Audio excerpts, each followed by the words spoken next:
राधे राधे, जय श्रीमन नारायण, हरे कृष्णा।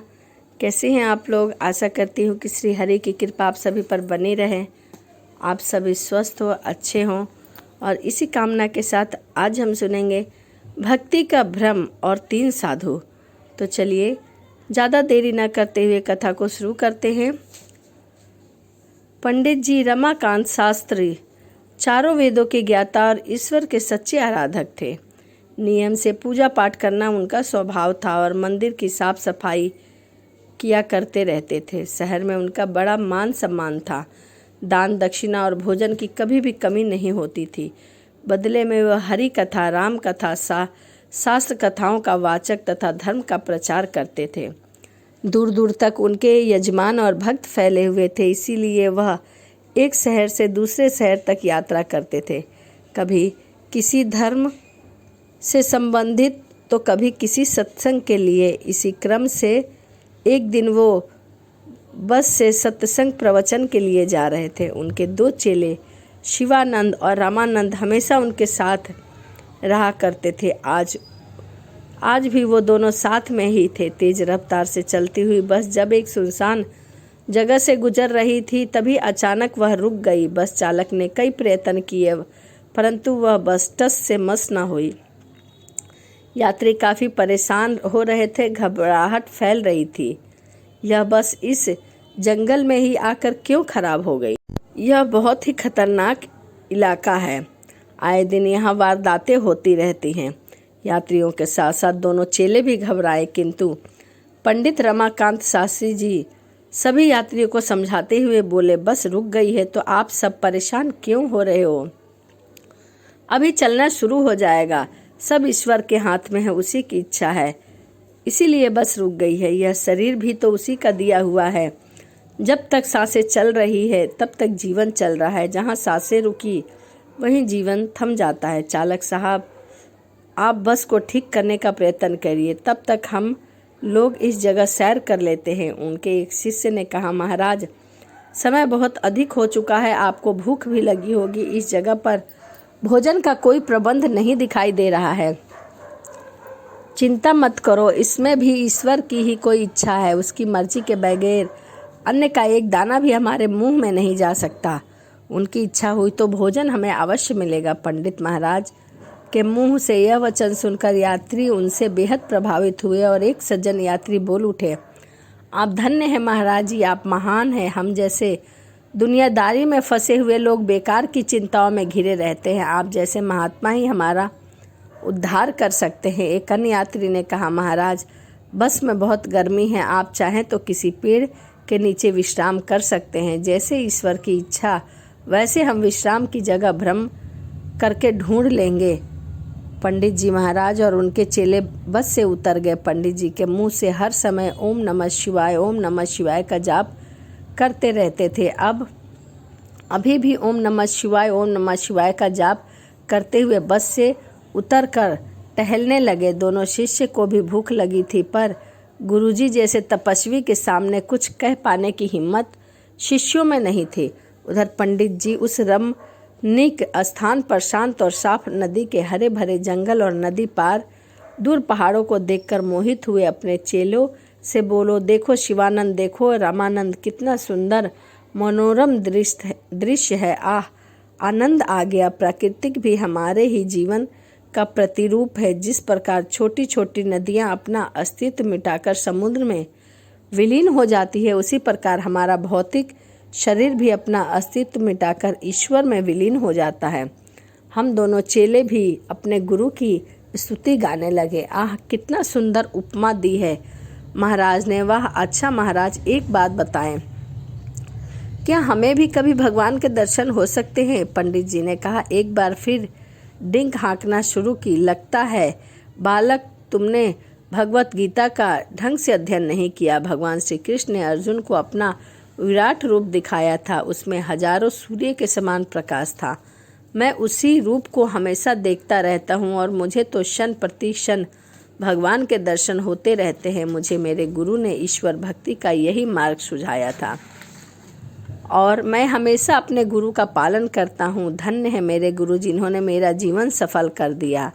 अभी यह बातें हो ही रही थी कि कुछ ग्रामीण लोग गुजरे। पंडित जी महाराज ने उनसे पूछा, वहाँ नदी में उतर पार कोई रहता है क्या? एक ग्रामीण ने उत्तर दिया, नहीं महाराज, वहाँ कोई नहीं रहता। जंगली जानवरों का भय हमेशा बना रहता है, इसीलिए वहाँ कोई नहीं बसता है। पंडित जी ने कहा, हमें आश्चर्य होता है कि इतनी सुंदर जगह पर कोई नहीं रहता। दूसरे व्यक्ति ने कहा, बस वहाँ 3 साधु रहते हैं। गुरुजी ने पूछा, 3 साधु वहाँ क्या करते हैं? व्यक्ति ने उत्तर दिया, वो तीनों साधु बस कुछ नहीं महाराज, भगवान का भजन करते हैं, तपस्या करते हैं और कभी कभी किसी से मिलने। पंडित जी ने पूछा, आप में से किसी ने उन्हें देखा है? एक ने कहा, जी महाराज, अपने लड़कपन में एक बार खेलते खेलते नदी के उस पार मैं चला गया था। जंगली जानवरों के भयंकर आवाज़ सुनकर घबराकर एक ऊंचे पेड़ पर चढ़कर मैंने उन 3 साधुओं को देखा था। वो किसी से कुछ भी नहीं कहते, आपस में कोई बात नहीं करते, बस हमेशा तपस्या करते रहते। पंडित जी ने कहा, हम उन साधुओं से मिलना चाहते हैं। एक तीसरा ग्रामीण बोल उठा, यह जो घटना उन्होंने बताई है यह तो सालों पुरानी है महाराज, पता नहीं अभी वो तीनों साधु जिंदा भी होंगे या नहीं। अगर जिंदा भी हुए तो वे अज्ञानी इस योग्य नहीं है कि आप जैसे महात्मा उनसे मिले और उनके पास जाएं। कहाँ आप जैसा प्रधान पंडित और कहाँ वो मूर्ख। पंडित जी महाराज नहीं माने और वे उन 3 साधुओं से मिलने की जिद करने लगे। गांव वालों ने नाव तैयार की और सन्यासी महाराज को लेकर उस पार चल दिए। जंगली जानवर की खौफनाक आवाज़ों के बीच वे लोग जंगल में आए बढ़ते जा रहे थे। दोनों चेलों की हालत डर के मारे खराब हो गई थी, पर गुरुदेव निडर होकर परमात्मा का नाम जपते आगे बढ़ते जा रहे थे और बढ़ते बढ़ते वह उस स्थान पर पहुंचे जहां वह 3 साधु तपस्या कर रहे थे। तीनों साधुओं ने अपनी झोपड़ी से बाहर निकले। पंडित जी महाराज ने देखा कि तीनों सूख कर कांटे हो चुके हैं। एक वस्त्र में लिपटे बेजान तीनों बूढ़े बाहर आए और उन्होंने बिना कुछ कहे पंडित जी महाराज को प्रणाम किया। महाराज ने भी अपने हाथ उठाकर उन्हें आशीर्वाद दिया, कल्याण हो। कुछ रुक कर फिर पंडित जी ने कहा, सज्जन, हमने सुना है कि आप लोग लंबे समय से अपनी मोक्ष प्राप्ति के लिए इस वन में तपस्या कर रहे हैं। तीनों कुछ समझ नहीं पाए और एक दूसरे का मुंह देखने लगे। उन्हें मूढ़ अज्ञानी समझकर पंडित जी ने आगे कहा, सज्जन, ईश्वर की असीम कृपा से हम दायित्व मुझे सौंपा गया है कि मैं उन लोगों का मार्गदर्शन करूं जो ईश्वर को पाना चाहते हैं। वो तीनों अभी भी खामोश रहे। फिर पंडित जी ने आगे कहा, सज्जन, कृपया करके मुझे यह बताने का कष्ट करें कि ईश्वर को पाने के लिए आप कैसी तपस्या करते हैं। कुछ देर फिर शांत रहकर उनमें से एक बुजुर्ग साधु बोला, हे महात्मा, कृपया हमें बताएं कि हम प्रभु को पाने के लिए क्या कर सकते हैं, और हम तो अज्ञानी हैं। हम ईश्वर से इतना ही कहते हैं कि हे प्रभु हम पर दया करो, हे प्रभु हम पर दया करो। बाकी दोनों साधुओं ने भी कहना शुरू कर दिया, हे प्रभु हम पर दया करो, हम पर दया करो। यह सुनकर दोनों शिष्य और पंडित जी समेत सभी लोगों को हंसी आ गई। तब पंडित जी ने गर्व से कहा, अरे नहीं सज्जन, इस प्रकार तो आप कभी भी ईश्वर को प्राप्त नहीं कर पाओगे। आओ, मैंने मोक्ष प्राप्ति के लिए जिन मंत्रों को सीखा है उनमें से आपको बताता हूँ। आओ बैठो, जैसे मैं बैठ रहा हूँ। पंडित जी बैठ गए और तीनों बुजुर्ग साधु भी बैठ गए। पंडित जी ने बड़े ही मीठे स्वर में गाना शुरू किया, तमेव माता च पिता तमेव बंधु च सखा तमेव विद्या च द्रुदम तमेव शर्मम मम देव देव। सभी लोगों ने सुर आपस में मिलाकर, ये तीनों साधु भी यह सुनकर इस मंत्र को गाने लगे। गाना खत्म करने के बाद पंडित जी ने कहा, भक्त जनों, अब मुझे समझ आ गया कि हमारी गाड़ी खराब होने का ईश्वरीय प्रयोजन क्या था। आप तीनों जो भक्ति के सही मार्ग भटक गए थे, अपनी मोक्ष प्राप्ति के लिए तपस्या कर रहे थे, आप लोगों को सही रास्ता दिखाने के लिए ही ईश्वर ने हमें यहाँ भेजा है। ईश्वर बड़ा कृपालु है। हर अच्छी बुरी घटना में उसका कोई ना कोई प्रयोजन अवश्य छिपा रहता है। इतने में बस का हॉर्न बजा। पंडित जी ने कहा, लगता है हमारी बस ठीक हो गई। भक्त जनों, आप हमारे बताए हुए मार्ग पर चलते रहिए, इसी प्रकार गाते रहिए और ईश्वर को प्राप्त करिए, आपका कल्याण अवश्य होगा। हम चलते हैं। पंडित जी अपने चेले समेत वहाँ से चले और वे तीनों साधु वहीं बैठे बैठे गाते रहे।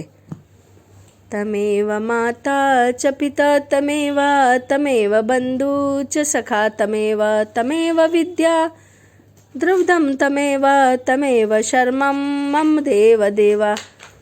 और पंडित जी जाकर बस में बैठ गए। बस चलने ही वाला था कि पंडित जी की नज़र खिड़की से बाहर को पड़ी और बाहर का नज़ारा देखकर उनके होश उड़ जाते हैं। उन्हें विश्वास नहीं हो रहा था कि वह जो देख रहे हैं वह सच है या फिर कोई सपना। उन्होंने देखा कि तीनों साधु दौड़े दौड़े उन्हीं को ओर आ रहे हैं। उस पार के जंगल और उनकी बस के बीच में जो नदी थी, वो नदी के ऊपर दौड़ते हुए उसके पास आ गए और ऐसे दौड़ रहे थे मानो पानी ही नहीं ज़मीन पर दौड़ रही है। पंडित जी की आंखें फटी की फटी रह गई।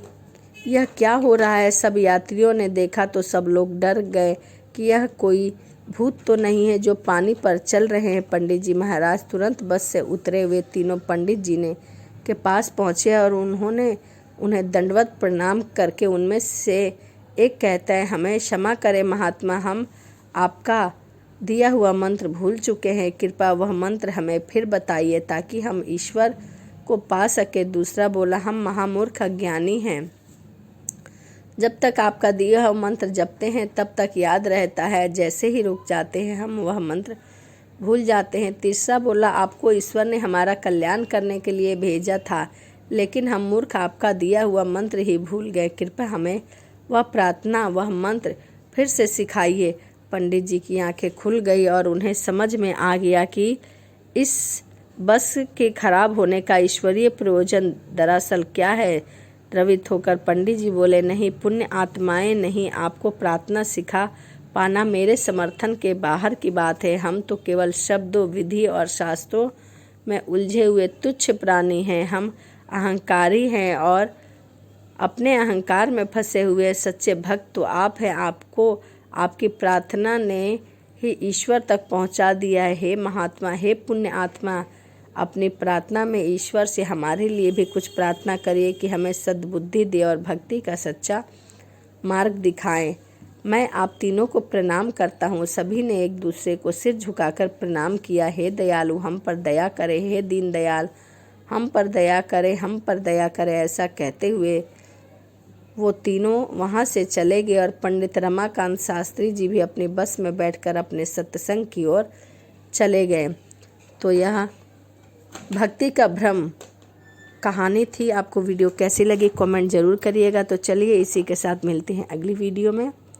राधे राधे, जय श्री मन नारायण, हरे कृष्णा।